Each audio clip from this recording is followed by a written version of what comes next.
All right, welcome back, everyone. Welcome back to Apartment wow, can't. Welcome back, everyone, to Apartment Shenanigans. Thank you. Today, we actually have a guest speaker. Speaker, would you like to introduce yourself? Hey, hi, guys. It's Jason, a.k.a. Half Crazy. How's everyone doing? Taking over the podcast, doing things, making moves. Super hot fire. Super hot. Jason's here with us. The podcast with Ben and Avery, two roommates talk, and we talk about things and people. So today's episode is going to be a bit different. We're trying something new out. We're going to have Avery and Jason argue over Disney movies. Which one is better? Avery was assigned Moana. And Jason, you have? I just kind of want to let it go. So Frozen. You got Frozen. I got Frozen. And they're just going to make some points, and we're going to figure out who won. Which movie's better, based on what they come up with. Yeah, so not anything of what you might personally think about the movie or what the box office says or whatever, but from the points we give, we will see which is better or which has the best. Did you just say better? Argument? No? Oh. It's possible. Okay. Sometimes we don't know what comes out of his mouth. I guess Ben is going to be the judge. Officiant. I'll be the person that's not arguing. Okay, there it is. You'll be like the MC. Sure. There it is. I could be the MC, Ben. What does MC stand for again? Master of Ceremonies? Yeah. Okay. Okay. So... Cue the theme music.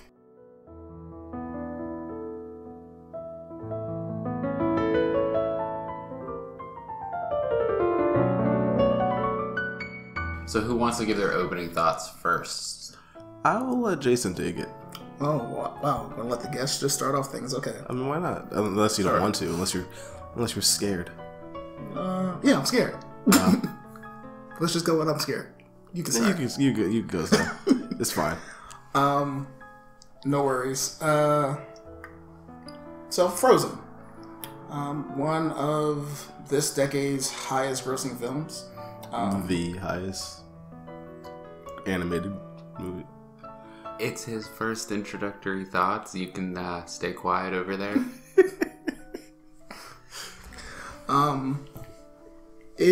This movie actually touched on a number of different points, as many Disney movies would do. So it brought on the whole, or shone light on the concept of embracing one's femininity, empowering women throughout, saying the fact that you can do all these different types of things without actually utilizing a masculine role to get one's goals accomplished. In addition, we have... Did you make a list? Yes. We have the over, I guess, dramatized or over utilized ideology of what someone's concept or thought of would be of true love, where you have one of the main characters truly confess one's love within the first 15 minutes of the movie, which is unheard of in many different situations. The love at first sight. And then shows how the fact that could actually just prove to be just blindness, or just basically just not being able to see through to understand what the true outcome or the intent of the other person. So this movie touches on a number of different points, and by doing so, it gravitated to a younger demographic, mostly the female demographic, the young girls who actually wanted to become young princesses, but they're always looking for that knight in shining armor, where in this movie, there wasn't one. Every male, or most of the men that were actually portrayed in this movie, were viewed as somewhat villainous. So, those are my opening comments. Avery, what are your opening thoughts about Moana? Or points that you're going to cover in your argument? Well, Moana came out 3 years after Frozen, I believe. Frozen was 2013, Moana was 2016. So it was a little bit later with when Disney. Sorry, I was thinking Disney Pixar. Not knew what they're doing, but like they've had more experience with just the movies they release in between that. And I guess you can say that Moana's not exactly your normal princess movie. If you could even consider it a princess movie, she's the chief's daughter, but it's still an heir. So it's not really about true love, but the movie seems self-aware, and it not only did well at the box office, but it brought a culture. I was thinking of a different word, but yeah, culture out there to the public for people to understand, know it exists, kind of thing, and it brought a lot of people it gave a lot of people a lot of interest to learn more about it, and I would say it broke a lot of stereotypes from in the Disney environment, if that makes sense. Does that make sense? I'll make it make sense. It doesn't need to make sense initially. But it also has just like a small bits of everything in the movie, where everything that you think of Disney, it has that, but it also has more. And so it's Disney plus Ultra? Yes. Let's say that. Yeah, let's just go with that before the get go. Okay. With all Disney movies, there's some type of twist, plot element, character development that always has to take place. For Frozen, the major issue that actually, or the first thing that actually came across was the isolation of the two girls. Both Elsa and Anna were both. Once it was discovered that Elsa had these powers, and these powers actually could potentially become harmful, both girls were isolated, locked away. Elsa internalizing and finding the fact that it was actually just the worst thing she could have ever done to accidentally hurt her sister, and Anna, who just really wanted to spend time with her sister, her family, like the whole "do you want to build a snowman?" That was just basically a child, a sibling, wanting to reach out to another one who shut them out entirely without any reason, without any justification, and it shows that conflict that basically you have two siblings who are very close in age, growing up together, and then portrayed in this movie as though that they hardly even know each other. So when Anna was actually introduced to the one prince who actually had the 13 brothers, and so quick the marriage and jump into that aspect, then we have her sister counteracting that, playing the role of the parent, not allowing the siblings to actually have that sibling bond. It became more of a parent-child relationship, and then they created a friction right from the very beginning of the movie. So the isolation portion of this, where basically you have two individuals, one who really just wanted a friend, and then one person who felt so guilty about causing harm and couldn't even talk about it.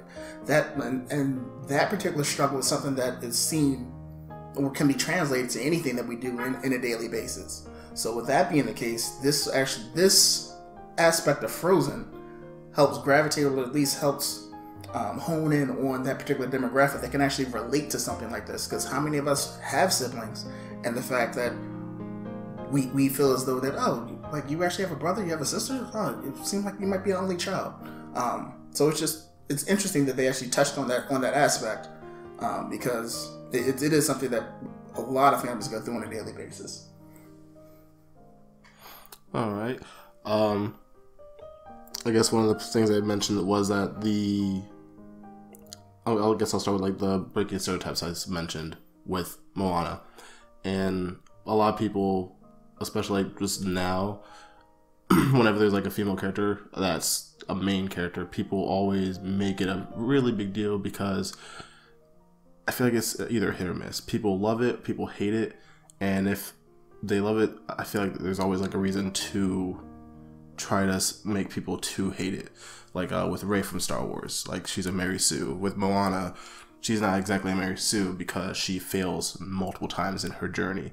She is a strong character, and she'll be a strong character if she was a female or a male. It doesn't matter. When she first starts her journey, even like when she's an infant at the very beginning, it seems like she's chosen. She's like the chosen one, but she had to be tested. Like the water, it was testing her. And when she first went out on her voyage, very first time, when she tried, she completely failed. She crashed the ship or the boat that she was on, the raft, and she almost drowned. She also almost killed Pua, the pig, and it traumatized her. She didn't want to do it again. It wasn't until she got another push from her grandma was when she got to where she was going to go. And just the song that's completely, throughout the entire movie, that's reprised so many times, How Far I'll Go, speaks exactly that about a character. And just with her failing with that one part, she also fails because she doesn't know how to, she doesn't know how to navigate on the sea at all. She was learning this entire movie, learning with the audience, and then she also just gives up. She throws the heart to Fidi in the ocean. She just gives up, but again, it's her grandma that always brings her back up to where she needs to be to complete her task. And I think that's what is one of the best parts about Moana, the movie and the character, because it shows that push that everyone needs. Not everyone is perfect. Not everyone is going to get it on their first try. They need that push. They need that support that is there. If that's your family, if that's your friend, if that's something that you can do for yourself. And I think that's just one of the biggest things. And also with just Disney being Disney, a lot of times it seems like things just work out perfectly. And even with Maui, you think you hear the story about him being this amazing demigod. He's perfect and he's amazing, but you meet him and he's self-centered, he's arrogant, he tries to steal her boat, he does so much stuff to dislike his character if you just saw it on paper. But you learn to love him. You learn that he's not this all-powerful person. He was actually shunned. People didn't like, his parents didn't love him. His parents casted him away and left him. And it was the gods who gave him the power that he has now. And that's why he became who he is. So it's just a lot of things that you would think is, oh, this is Disney, they're going to have this. And then the second it goes back to what you believe it's going to be, it throws on its head. Okay. Jason, do you have any counter statements to what Avery was just talking about there? A few. I'll use a couple of different, at least one other Disney movie as a point of reference. The last movie that I can recall where Disney's villains were truly outlined and straight up and down, you know exactly who the bad guy is from almost the very introduction of the character, would have been Princess and the Frog, to my knowledge. Where basically you actually met the mystery man or the magic man, and you kind of got a sense of an evil tone or a bad character from that. When viewing all the movies after that, it seems as though that there is a concept of these characters are a little bit more rounded, more developed, where your villain isn't your villain, your hero isn't who you expected it to be, and your main antagonist is probably your biggest supporter. For Frozen, for example, a lot of people look at that the main villain is actually the prince and Sir Weasel, the gentleman who was actually doing the trade. Weaselton.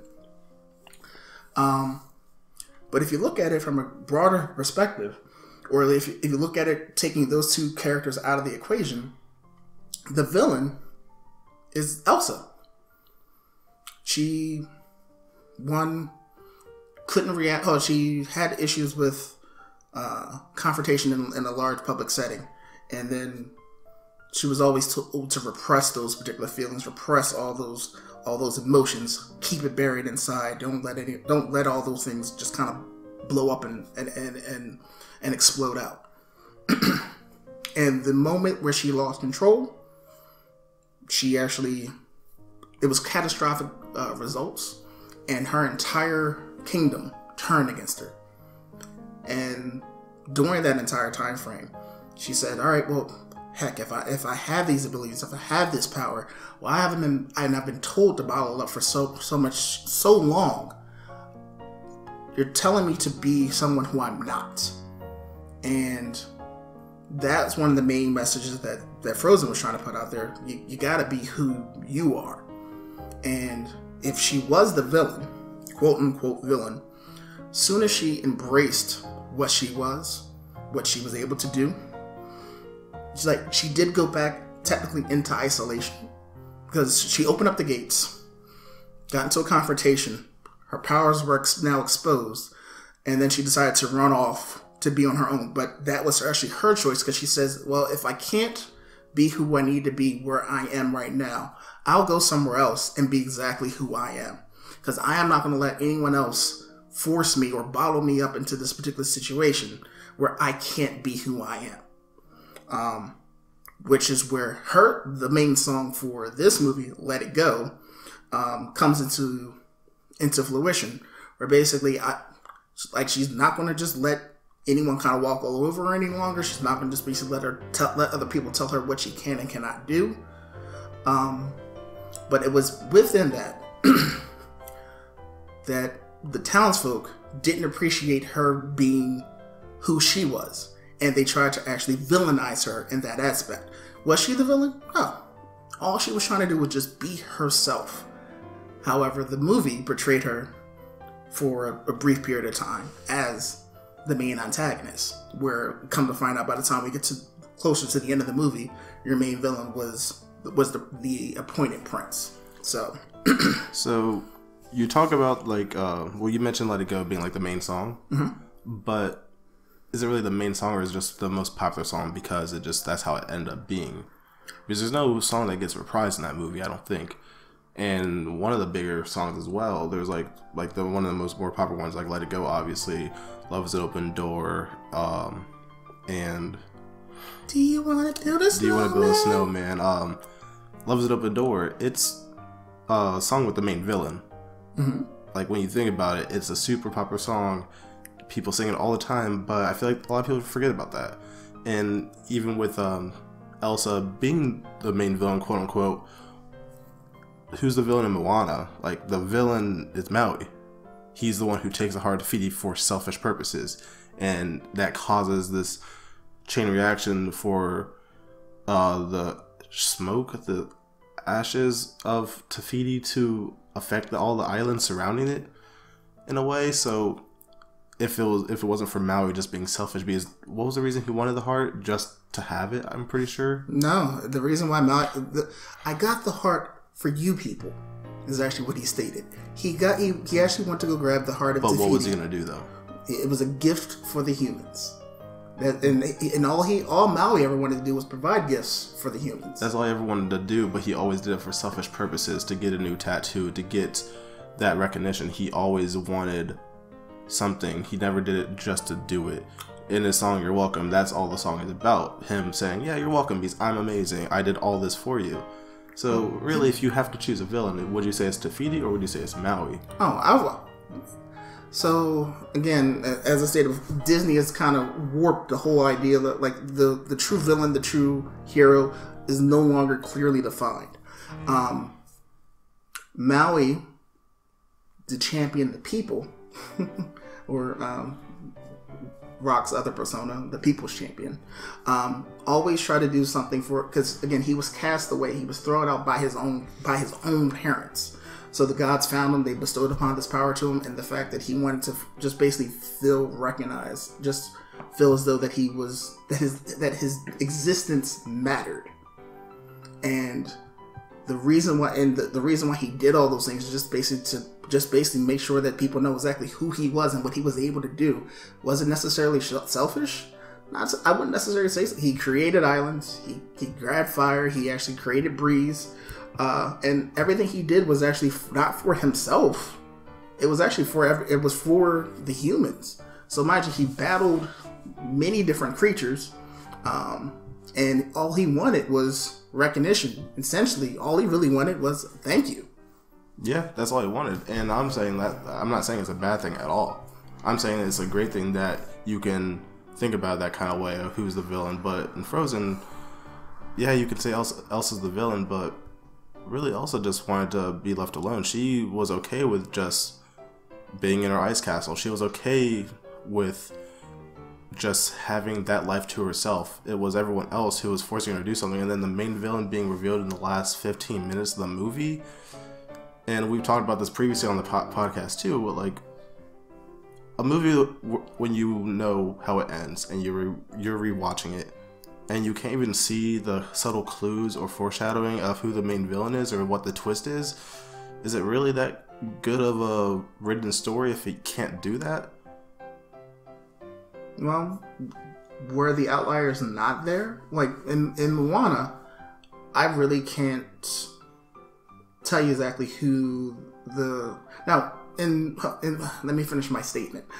In Moana, I can't tell exactly who the villain was. Why do you need a villain though to have a movie? And that's... So we're telling a story, and basically everything is more along the lines of circumstance. The only person that was actually truly villainous was Tamatoa. That was the only person that was actually truly villainous, truly greedy, selfish in their actions throughout the entire movie. Now, if you look at, and they were subtle instances where it showcased where Weaselton, as well as, and I can't recall the prince's name, but it was the over-eager. Wasn't no Hans was the what do you mean the prince's name? The prince who actually had 13 brothers who would never actually be given the title of king because he was like last in line. Hans.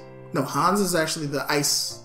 This is the guy who Hans is the main bad guy. Is it Hans? Yes. Yeah. Okay. Everyone, I apologize. I apologize if I'm getting the name wrong. It's quite all right. I'll keep referring to him as the prince just to make sure. But if it is Hans, it is definitely Hans. Okay. Kristoff is the other guy with the reindeer. Okay. So Hans made the statement, the fact that, like, yeah, it was slight foreshadowing. It didn't actually showcase in any of the animation that he held ill will or ill temperament to any of his siblings in that moment. But he stated it very early on. Hey, I'm actually 13th in line to become king. And Weaselton stated the fact that, oh, well, we really need to establish trade here because the fact that they're missing this particular opportunity. So harping on the fact that there was not an established person of power, that's literally, I'm preying on the weak.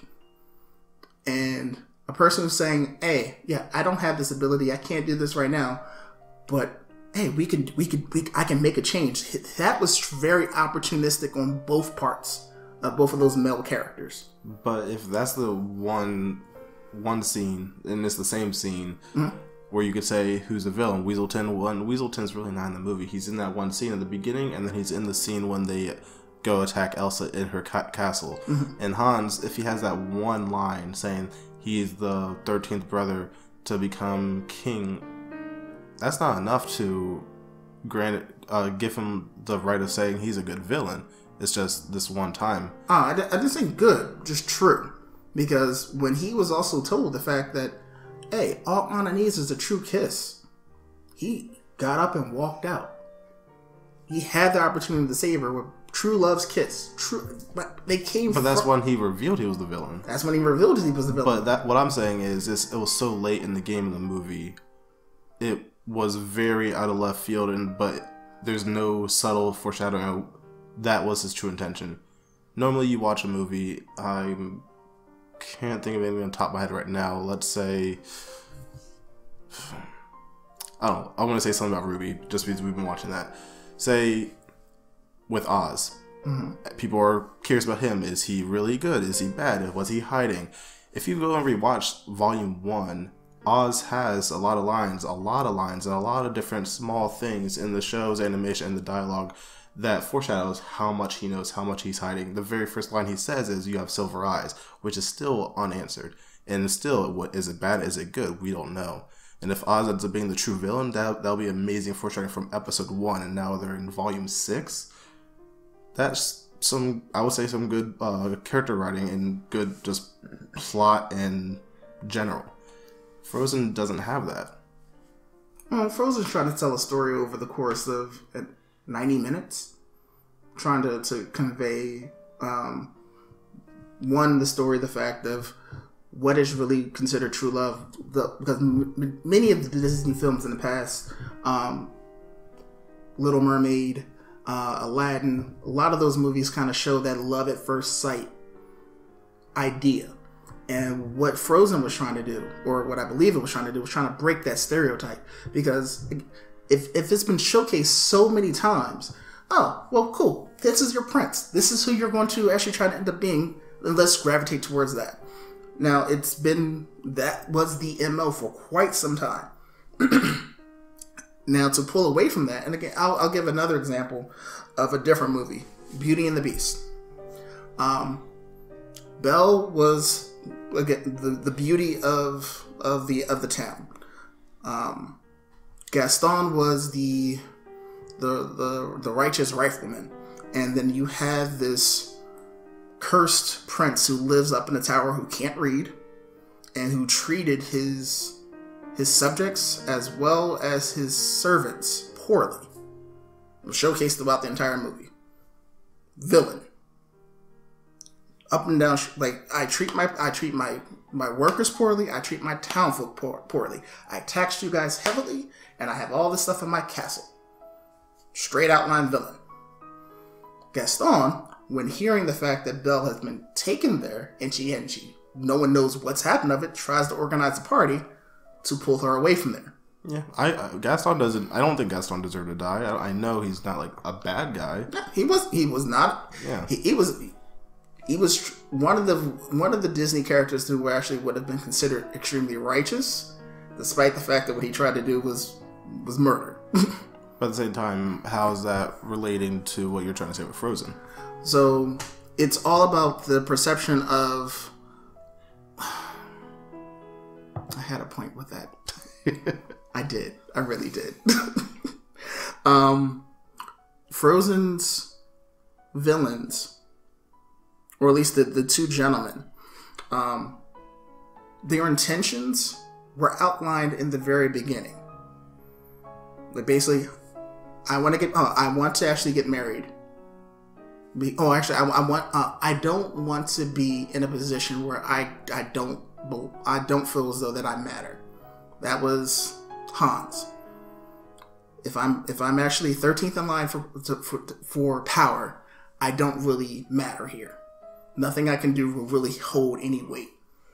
Weaselton, I am here to basically just exploit trade and make sure that my town, where I come from, is well taken care of, despite of any type of things that were actually put in place before. So those two individuals and the two women that were actually in this entire movie were trying to basically, one, get a sense of identity, because one has been shut themselves off for so long, and the other has been trying to grasp onto something at the same time frame. So one person caused extreme isolation upon themselves, thus creating another situation for their only other sibling. So when you have those two storylines coming together, where you have the isolation that's trying to be dealt with, and then the lack of family, because the only reason why Anna was able to get rid of her curse is because the fact that she finally found the true love, but it was the family love more than anything else. It showcases the fact that we can do these things together without actually doing the stereotype of, oh, I need a prince, or I need a man, or I need something else to get my point across.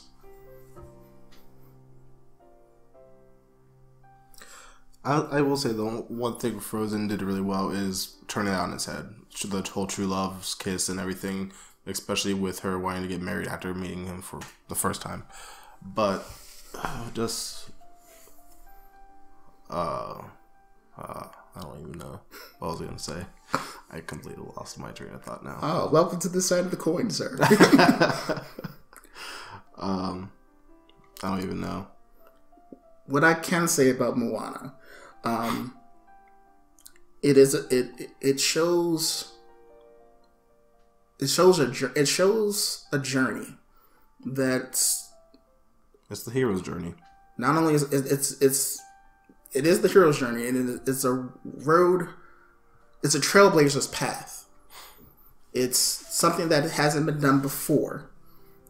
It's breaking down boundaries. It's doing what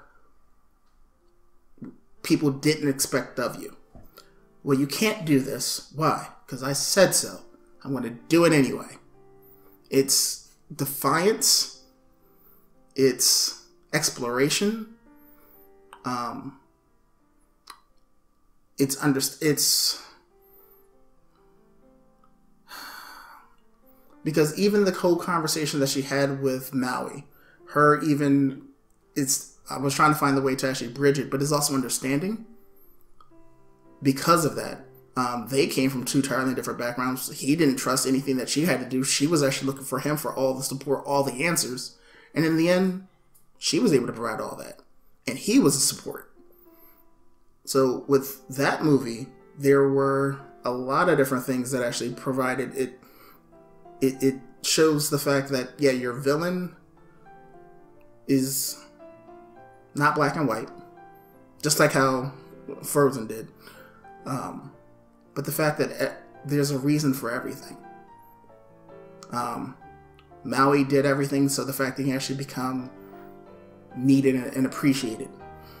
Moana did what she needed to do because the fact that if she didn't, her island as well as other islands would still die and suffer. Tafiti did what she did because Taka did what she did because the only thing that she really had to grasp onto was taken from her. So your main three characters who were actually where all this actually transpired from, all needed each other to basically get to their end goal. So I mean, it's an interesting concept. It's a great movie, but that story in of itself didn't follow or didn't fit into my idea or the traditional idea of a hero, villain, and supporting character. Wouldn't you say that's what makes it good, though? Honestly, I wanted to fight on the Moana side, but yeah, it was what I would call one of the reasons why I would think it was a good movie. So you just helped out my argument then. You still haven't proven the point, the fact that Frozen wasn't good. Frozen had a lot more twists and turns. Frozen left you more on the edge of your seat. Frozen had an interesting point on how to actually resolve an issue. It changed the true definition of love. It addressed the issues of isolation between an individual as well as within a family. And there was another point. I'm sorry. You're fine. Another point I was going to make before you started talking about Moana was just the fact that the movie's self-aware, just in general, and not so much maybe the movie, but maybe Disney themselves, just from everything that they do in the movie is very different from what you would assume that they would do. And they do make the joke that Maui mentions to Moana that she did better not start singing or dancing, and that she's a Disney princess because she has an animal sidekick, she wears a dress, and she is a princess or a chief's daughter. And this movie's in this movie, but the fact that they can make these comments and it not even throw you out of the movie, and it's just Disney. I'm gonna say Disney being Disney, that just shows a lot of just growth as a company in themselves. But for Moana, with it, like you mentioned, it being not only a hero's journey, but it teaching you how to not only deal with some trials and tribulations that you might have in your life, but also dealing with loss of a loved one with their grandma, dealing with heartaches with friends, with family, when people don't believe what you can do or believe that you can't do something that you actually can, that you can fight for what you believe in, that you can stand up for yourself, and that you can be your person, you can be who you want to be. What the whole song How Far I'll Go is, it tells you exactly what it's about just in its title. How far do you want to go? How far will you take something when you believe in it?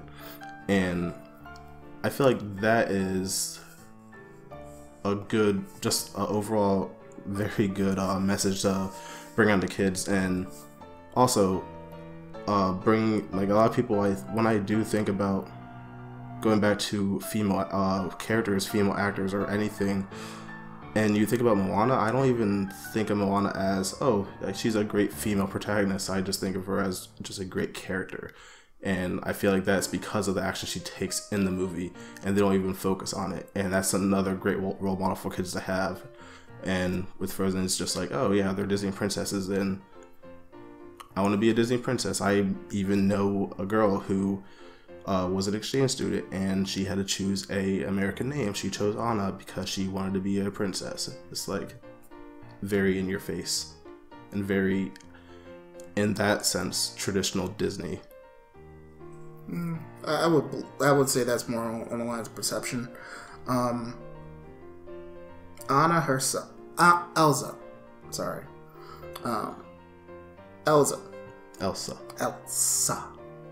Leviosa. Has a very different path that has not really been written in a lot of stories. Only thing that can even come close to this would be Maleficent's story. She was told not to do something, and as people growing up, we've been told not to do this, follow this path, do what this is supposed to be done, because this is the path that you're supposed to take. This is what you're supposed to walk. This is keep in line, stay in your lane, don't deviate at all. She did that. She's done that, and she did that her entire life. Basically, she was playing with her sister. She hit her sister in the side of the head, and it caused an issue. And she was told from that point on, you can't do this. Under any circumstances, you have to maintain control. That was the pace that was set at the very beginning of this movie. You have to maintain control. So she couldn't even be who she wanted to be from day one. She had to wait until the fact that pretty much cat's out of the bag. Everyone now knows I want to now be who I need to be. I need to discover who I am and do what I need to do. Now, Moana's song resonated with a lot of people. But I believe it needed to actually be played so often, and they did have a different song for her intro. My wife owns the soundtrack, so that's how I know. But there was a different song that was actually done before the first, main reprise song. Elsa's song ends off with a very definite point, where basically this is what it is. I don't need to harp on it anymore. It didn't bother me anyway. That's how the song, cold never bothered me anyway. Done. No need to go back and forth regarding it. No need to actually just have that entire song playing throughout the entire movie. It was done. Statement made. Point driven home. Right then and there. I've lived in this shelter for this long. I've now embraced who I am. This is who I am now. Cold's not going to bother me. I am the cold. And if I need to isolate myself, I need to do this, and It's what I chose. It's not the fact that someone else said, well, you need to go live up in the tower. You need to go do this. You need to go clean your room. You need to go do the dishes. No. I'm who I am now. And this is how it's going to be. All right. What's it called? Any final thoughts, Ben? You've been quiet as our little moderator. No, you guys behaved. So my job was pretty easy. I do have a comment on what you were saying about Moana and the like the non-traditional story of that, like with her character development and stuff, and the fourth wall-ish breaking things. Don't you think those are just the trends of movies today, and they're just placating to the audience and just doing what's popular so they can sell more money?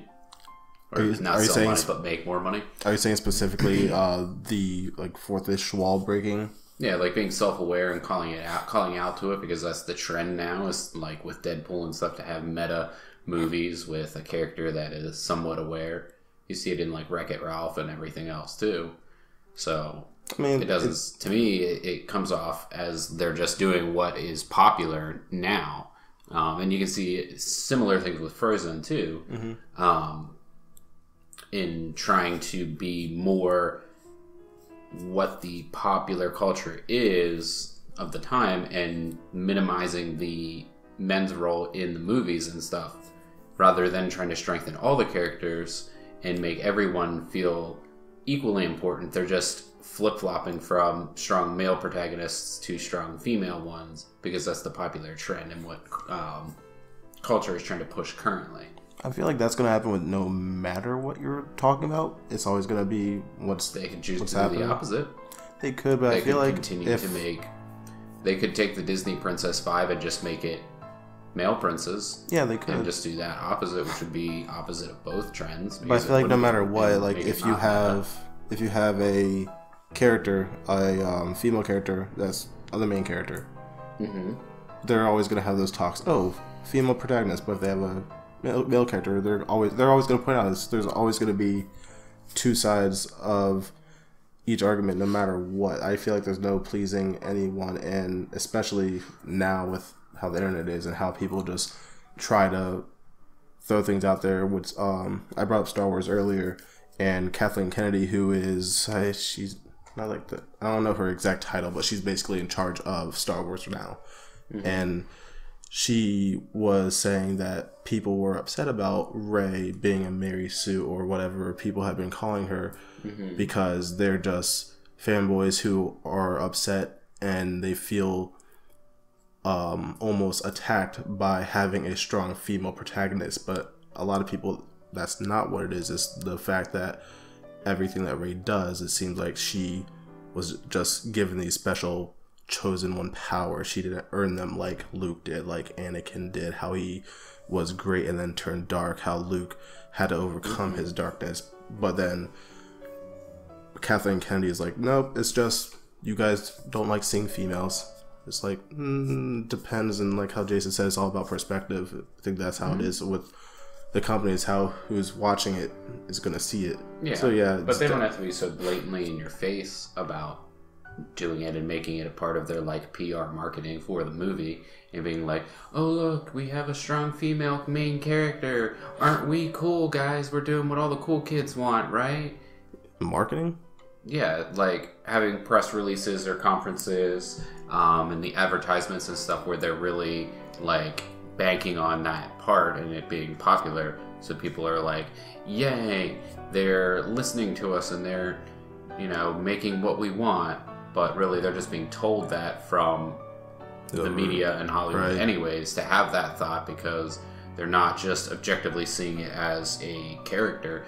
They're wanting it to be that way, to have it flip to be a strong female character, because that's what the media is trying to do, is minimize the male role in society and families and things, because they think that it's traditionally bad to have a strong male character, because if they aren't strengthening both, because it takes two strong parents to raise a good kid. You can't just have one really strong one and one not, or one be there and one not. You need balance in both sides in equal quantities to have something. I mean, you can be successful regardless of circumstances, but the best like setup for a good outcome is to have equal. But they're not. They're just flipping it and just doing the other side, which is just creating division, which is going to cause people to argue and stuff and have them make more money. Maybe that's the plan. It could be. I'm just saying. To me, that's what it seems like. Right. Yeah. And to answer your question, like, it's probably I will say 90% yes, because of how popular some of the more modern, not even more modern, because like you said, Deadpool, he definitely like popularized the fourth wall breaking with his movie in 2016, right. And I mean, he did it in the comics and stuff, but it wasn't mainstream, right? Yeah, comics were never like. But that was one of the main things that actually had, like, if it was not in the movie, right? Yeah, I mean, Deadpool's been doing it since before it was cool, which is kind of douchey to say, but like comics back then and stuff were like not as well. Deadpool's more of a modern. He's a pretty modern hero, like when he was created. Yeah, but like still the stigma of, oh, you're a comic book nerd versus now it's like now being a comic book nerd is like cool. It's like one of the cool things to do, right? So it's just like just being popular, and stuff. It's just rotating around. That's all. Yeah, definitely. And who knows? Maybe 30 years from now, if Disney is still doing what they're doing, maybe the popular thing will be. What if Disney did the Disney princesses with a male character and did strong? Like they start having like a Disney. Like if you made Cinderella be like just a gender bend. No, not remake it as a gender bend, but like you take that story and you make it so you quote make unquote, so you make the male relatable character more of the one who needs to be helped and saved. Yeah, or just quote unquote make it more relatable to young kids, young boys. Like just take the whole classic Disney princess recipe and swapped out the Disney princess for a Disney prince, and you just made those stories that way. Why is it that there's Disney princesses, but all the princesses in all these Disney movies, there's no list for them. They're not popular. Some of them don't even have names. Because they've been trying to minimize the male role in society for a long time. Okay. I mean, I don't really have like if you look at classic Disney movies like Snow White and stuff like that, like the prince doesn't have a name. I think he's just the prince, right? And people are like, "Oh, he kisses her, but she doesn't. She doesn't give him consent, so it's a rape story." I would have thought they're just trying to like tear everything like that apart. But then so many Disney movies, and in general, are based off the Grimm brothers stories, I believe they're called. Stories of Grimm. Whatever the darker, childhood stories, and like they do a lighthearted twist on it. And they're all so dark anyway. Mm-hmm. If they were to just adapt those original stories, what would that be like? Emo teen Disney.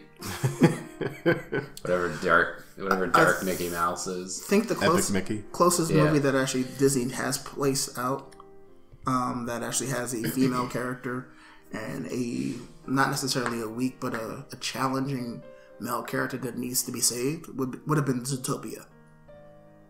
Mm-hmm. Where basically you have Bunny Hops. Nick Wilde is the male character that needs to be saved? Yes. Nick Wilde was actually the criminal. He was the sly fox who actually tried to swindle and trick people to do things that weren't. And by the end of the movie, Bunny Hops essentially saved him by actually not saved him, but not saved him from death, but a realization and stuff. Yeah, but gave him an opportunity to actually do something better with his life, and So I would say that it is out there that they have done it.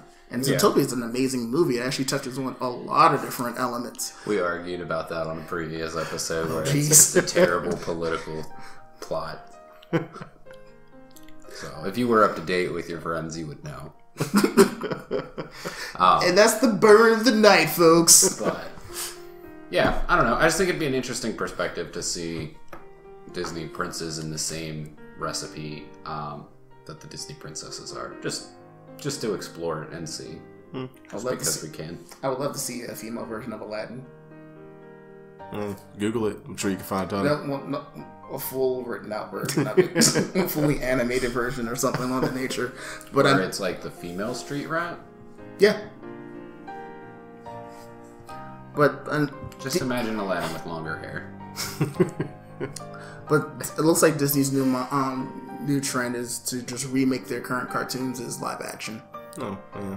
That's everything. Like My Hero. My Hero's only been popular for 4 years and it's already getting live action. Yes, right now is that trend. They're trying to do that, but they tried to do that with like Dragon Ball. That Dragon Ball Evolution and it failed. Yeah, the live actions are just never, especially from animated form, specifically doesn't go well. But Disney's like I didn't see Winnie the Pooh, but it looks cool. The Christopher Robertson, yeah, the live action of that looks kind of cool. I mean, the Cinderella one wasn't bad. Same with Beauty and the Beast with they're doing those. I think work because they're Disney stories. I think they just work in live action because a lot of them are like actual people. And if you took Zootopia and tried to make it live action, I don't really know how that would work out. They're doing Lion King and they did Jungle Book, which Jungle Book did really well as well. Yeah, but there were like actual people and stuff in that. But they were also they've done Broadways and stuff of Lion King and Jungle Book. So the Jungle Book, the only those are like also kind of classical. A lot. They have live animals and then they just kind of. Yeah, I am very Disney curious ones, how so Lion King will go.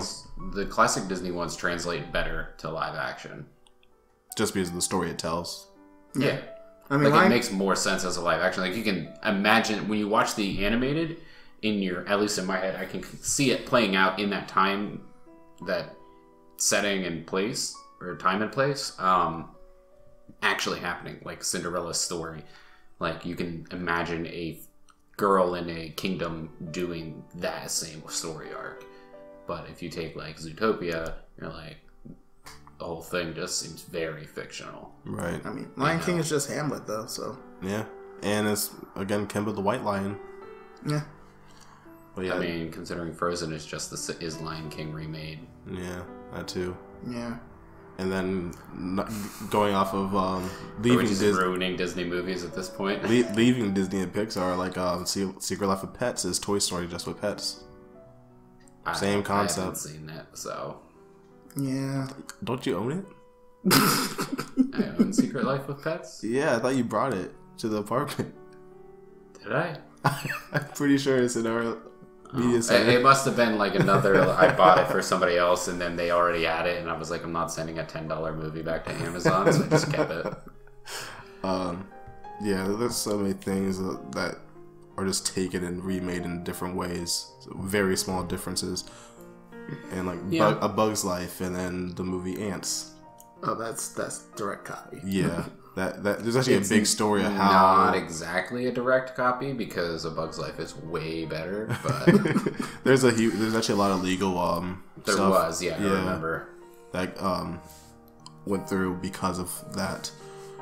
But yeah, I don't mind remakes as a concept. Just I think you need enough time to. Because like I get like Star Wars, like we remade the original trilogy, like without like actually remade the original trilogy. I don't think it'll be as good in modern day. I think it. I don't think would they be should. If they do, maybe animated, but not live action. I think because they wanted to wait for the second three for the special effects to catch up. Mm-hmm. I think you could do the same story, the same thing with the original three, but like. Maybe in all CGI or something. They basically remade A New Hope with The Force Awakens. Yeah. But if they like really pushed that big of a jump in technology and film advancement would be a big difference. And I think you would have the potential to do a really good remake. But remakes end up just being like a cash grab. And I mean, same with unneeded sequels like Finding Dory or possibly Toy Story 4. Who knows what that plot's going to be? Right. But I don't know. Like I said, I don't hate the concept of it because I like seeing stuff remade in different art.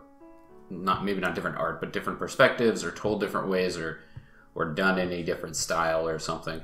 Just because people have then more freedom, and you might like the remake better than the original, because it comes from a different character's perspective, or you like the direction the director took versus the other one. Yeah, and Star Wars is what I'm actually really interested in because of how poor Solo did in the box office. They canceled all side projects of Star Wars. They had a Boba Fett movie in the works. They had Obi-Wan Kenobi movie in the works, which they said they are going to finish that one. That's going to be the next project, but they're, instead of like doing these like yearly releases, like a number title and then a spin-off, a number title, they're just going to do they're going to focus on one thing and basically do what the fans want and not try to just like, right. Hey. The fans would rather have a longer wait time in between movies with a really good numbered release than just something new every year to watch. Which, and I really enjoyed Solo, and I got bad backlash because a lot of people said we didn't ask for it, but if you didn't ask for it, can you really complain about something that's free? I mean, you have to pay to see the movie, but it's more Star Wars. If you love it that much, go see it. People complain about The Last Jedi. They're like, I'm not seeing another Star Wars movie ever again. I'm like, why didn't you like it though? Did you not like it because of Canto Bight, the casino world? That's what a lot of people complain about. Some people complain about the movie not live up to their expectations because so many theories were made for who's Rey's parents, who is Snoke, and then they really just threw that in your face like, her parents are nobody. Oh, Snoke, he's dead. Sorry. Like, people have so many expectations, but when it's just not what they want, they get pissed off, or they don't get what they want. Like, they didn't want a Solo movie, they wanted a Obi-Wan movie. Let's not see it, or this sucks, but I don't know. And then I mentioned Kathleen Kennedy earlier. A lot of people complained about L3 in Solo. I don't think, Ben, you've seen Solo, but L3 is just a robot that Lando Calrissian had, and she was a female robot, if you can say that, that fought for robot rights, and it was very in your face about like, oh, females need like free, or not free, but equal rights, or droids need this and droids need that. But it was like Kathleen Kennedy straight up said like, yeah, this is an easy allegory for females and everything, and people were really mad about that. And they like confirmed that Lando was pansexual with that droid and doesn't care about sex and all that stuff. It was a lot of people were like, just why'd you add that? We had the comics, we had so much stuff building these characters, but you just threw that in there. Now when I had to read an old comic that's technically not canon, I'm like, oh, he's pansexual, or oh, there's this. It's like people just complain. Just like Harry Potter, Dumbledore and everything. Right. Just added on top of stupid and just the political agenda of the time. Which is really funny. Like, the most recent trailer for Fantastic Beasts, they said that Nagini is that one, is the snake girl. And someone asked J.K. Rowling, how long has she had that idea? And she said for about 20 years. It's like, did you really though? Like, Nagini was introduced in Goblet of Fire, the 4th book and 4th movie, but really, like, I don't know. Well, she did say the fact that she had the whole concept of Harry Potter kind of mapped out in her head for a number of years before she actually wrote it down. She did, but it's more so like a really small detail like that. Why not say it in the books? Like, she never knew she was going to make the Fantastic Beasts movies. The Fantastic Beasts movies are based off a textbook that's written by Newt Scamander in Universe, and they make a 5-movie series about it, and it's going to end with the duel between Dumbledore and Grindelwald. But yeah, all that was like hinted at even in the first movie or book with Grindelwald and Dumbledore, but that was important to the Harry Potter story. But Nagini, no one has. Well, that's what I was going to say. Is like, to me, unless it's a love thing that's a part of the story, it doesn't matter about the character's sexuality at all. It doesn't develop anything unless you're telling like a particular story about love, or like you're somehow using that mechanic in the story. But like to just to have like, say, a hero's tale or whatever, or a epic or whatever, and be like, oh, by the way, the main character's been gay the whole time. Like, it doesn't add anything to the story. So why do we even need to know that? Why do we need to care? Like, why? I will say the why Dumbledore add it in? thing It doesn't benefit anything. I will say the Dumbledore thing. It makes sense that he could have been gay, he could have not been gay, because the whole thing is that he loves Grindelwald so much that when they had their first falling out, they had a duel that killed Dumbledore's sister, and that duel it happened because Dumbledore loved Grindelwald so much he didn't want to fight him, but then they had that. But it doesn't have to be the fact that he loves him. That's what I was going to say. It could have been just a friendship love. Yeah, it could have been family or whatever. Like, it could have just been left at love and been left alone. And it would have been universally applicable. Right. But adding he loved them because they were like romantic partners or whatever. I don't even know if they were romantic partners either. Right, but like adding that doesn't really. It doesn't add anything. What it does is it excludes people that can't add themselves into that situation because they're like, I'm not gay, I don't get it. It takes them out, so it isolates more people when what they're stating is that they're trying to be inclusive, but by being inclusive to just a particular group or race or whatever it is, you're just by only including one, you're naturally excluding everybody else. I will say, like, he didn't need to be gay. I don't care that he's gay, but it didn't exactly. add anything, like and to you me, said. it wasn't like a big revelation or anything either. And I just watched the movies and never read the books or anything, and I think I've seen all the movies once or something. So it wasn't like I wasn't super into the series or whatever, but like even being casual, a more casual fan, it was like, cool story, bro. Like, what does it matter? Okay. Yeah. He likes dudes. So?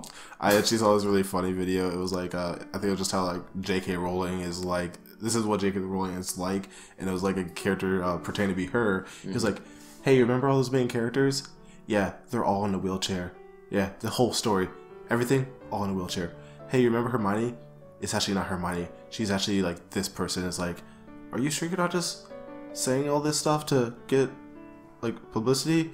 No, this has been a thing. No, and like just made fun of like exactly what you're saying with her just adding things what she feels like, which again, like, we don't know what's in her head, so she could have all this, but it just doesn't seem beneficial to the story or the universe to know that. Yeah, you know, like you can tell the same stories without mentioning.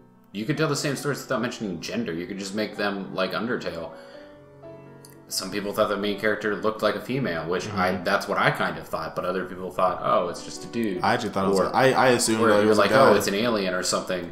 So like it really doesn't. And even the name, like the canon name Frisk. Right. Girl, guy, I don't know. Yeah, like it really doesn't matter unless it pertains to that world and that story and how you use it. But it doesn't matter. Like, it's not like the story hinges on it. Frisk. Oh gosh. But that's pretty much my thoughts that I had after you guys were. Yeah, got a little. It tapered off a little bit. I had a few more comments, but I was like, I'll say that for a different podcast. Yeah. Well, I think we're good. I guess which movie won from what we said? Yes. Frozen or Moana? Yes. I think we leave it up to the fans. We will leave it up to the fans. Who knows? Leave a comment. Review on whatever you're listening to, Spotify, iTunes. That's awesome, and it will help us out. We actually got one review I saw. I didn't look at it though. I don't know who it's from, but that did happen. But we did have all that random growth too in the last month or so. Like That's a bunch true. of random like we didn't, looking at the statistics, we didn't recognize the areas that the views or listens were coming from. So thank you guys for sharing it and, you know, trying to get other people involved that might like it. We definitely appreciate the help. Yeah, because we don't advertise, and the only way that actually we get moved listeners is if by word of mouth. So word of mouth is key. But yeah, thanks so everyone. We appreciate it. Thank you. But yeah, anything else? I think that's it. No, that's it. All right, cool. Okay. Cool. All right, guys. Thanks for listening. So we'll talk to you guys next time. Bye. Have a good one.